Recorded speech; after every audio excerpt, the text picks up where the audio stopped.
ใดนุ่งสิ้นนั่นน่ะคือมาจากต่างประเทศมันต้องกินกับมือคนแล้วมาอ่ะแต่เวียดนาม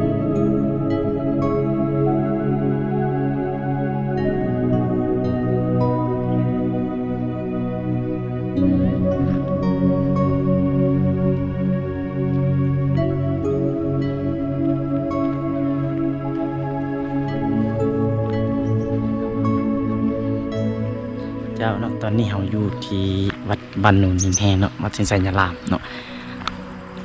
ภาพบรรยากาศที่เป็นประมาณนี้เนาะเรากำลังจะเข้าไปในที่บนเป็นสร้างไม้เนาะเดี๋ยวติดตามเบิ่งเปลี่ยนเลย